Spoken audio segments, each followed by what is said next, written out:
Okay, so this is going to be Lord of the Flies, Chapter 1, and it's going to be very brief. But as we know, when we're starting any kind of book, we need to pay attention to this part, the exposition.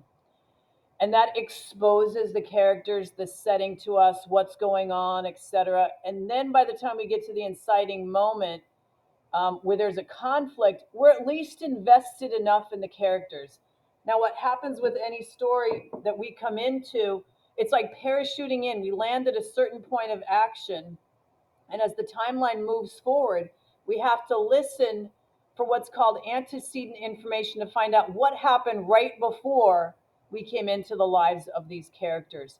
And that's what I want you to pay attention to in this first chapter, which is called The Sound of the Shell.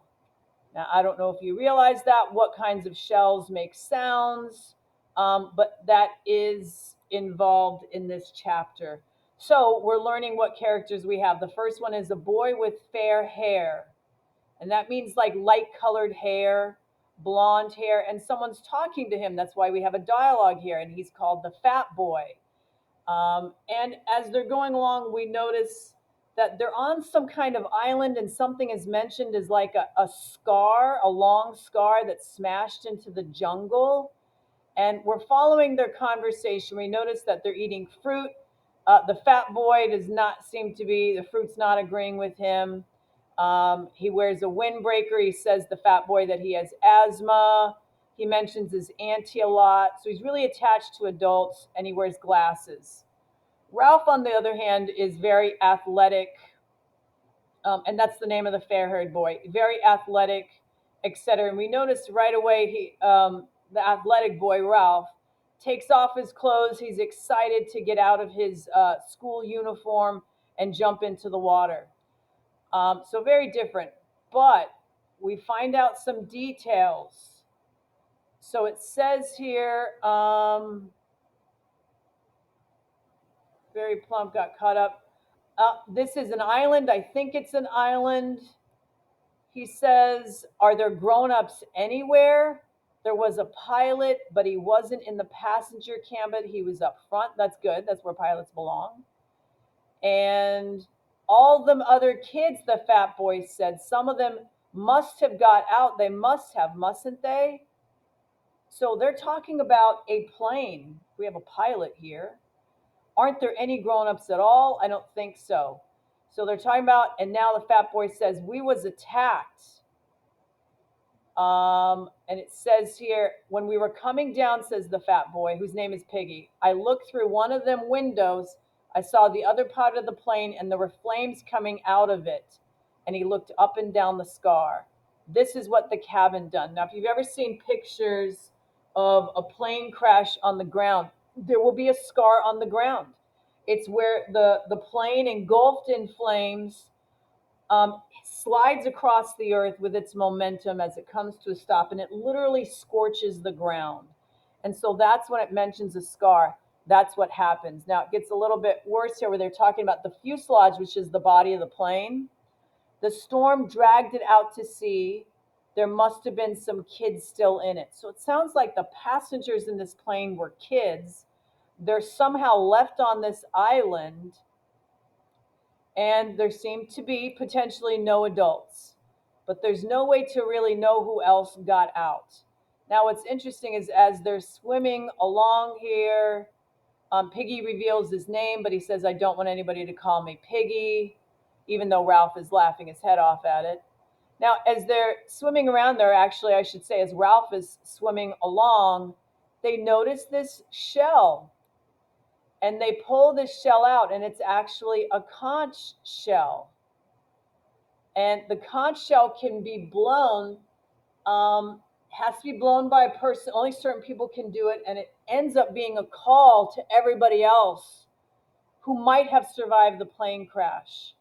I want to point something out, that Ralph is just like, oh, this is really fun. He's just having fun here, swimming around. And Piggy starts to say to him, because Ralph is like, my dad's going to rescue us. He works for the Navy. When he gets off, he's going to come and get us when he's on break. We're going to get rescued, no problem. That's a very immature look at this, right?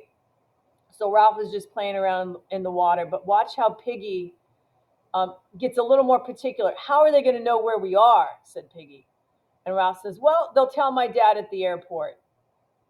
And Piggy says, nope, not them. Didn't you hear what the pilot said about the atom bomb? They're all dead. Now, this book is written in 1954. During the Cold War.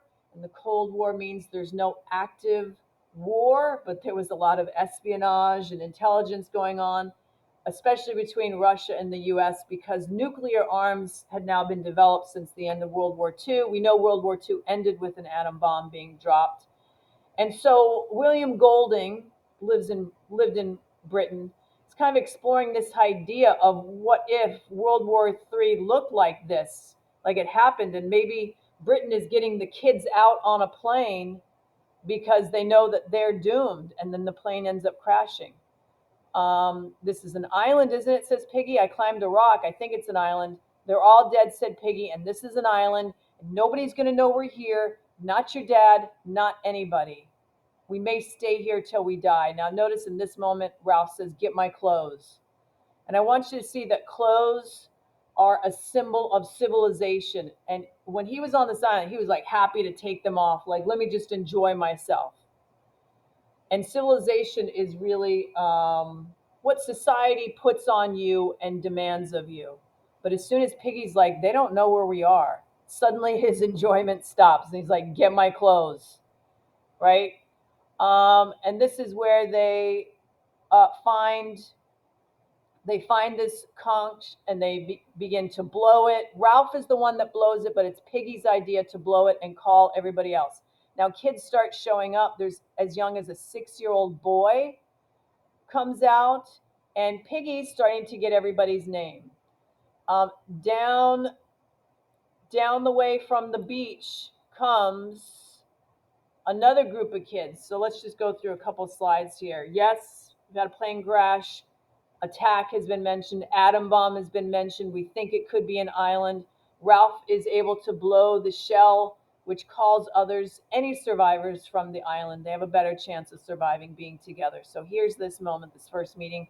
Here's Piggy getting the names. There's some little kids, 6 years old, and Ralph keeps blowing and blowing. Now, down the beach comes a group of older boys. So Ralph is 12 years old, and we have this group of older boys coming down the beach with an obvious leader, leader of the choir, because they're a choir, and it's Jack Meridew, and he has very obvious presence. And so the group decides that they should elect a leader. And so they do it in a civilized way, which is let's have a vote. And they vote for chief, and Ralph wins, but he's very smart about how he handles this because Jack has been humiliated by losing. And so what he does is he immediately tells Jack, you can keep your choir. What would you like you guys to be? And he says they want to be the hunters. All right. The decision is also made by Ralph that they're going to make sure they're on an island. So he, Jack, and Simon go down and try to look around it. They can't. They end up climbing to the top of a mountain, and they can see that they're definitely on an island and there's no other indication of any other life. Now, the interesting part is at the end here. They're exploring the islands described as having pink granite, etc. They're very excited. They're working together, etc. But here's an interesting part. At the end, a squealing little piglet is caught in the creepers. And Jack, for some reason, has a knife, and he's standing over it, and he chokes. And he's not able to kill it. And the two other boys like, what was wrong with you? Why didn't you do it? He's like, I was choosing a place. I was waiting for the right moment, etc. So they all know about killing a pig. Like, oh, I hear you're supposed to cut the throat. But they've never done it. And this part's so interesting. They knew very well why he had not killed it. The enormity of the knife descending and cutting into living flesh because of the unbearable blood. So some students are hunters, and they've already crossed that threshold of killing something that's living. others, and I'll admit myself, I haven't killed something living, and I don't think that I could. An animal right there in front of me. Insects, that's different. Reptiles, that might even be a little bit different. But he's embarrassed by this, and he makes a promise that next time there would be no mercy. So he's not going to let that happen another time. All right, that's our exposition.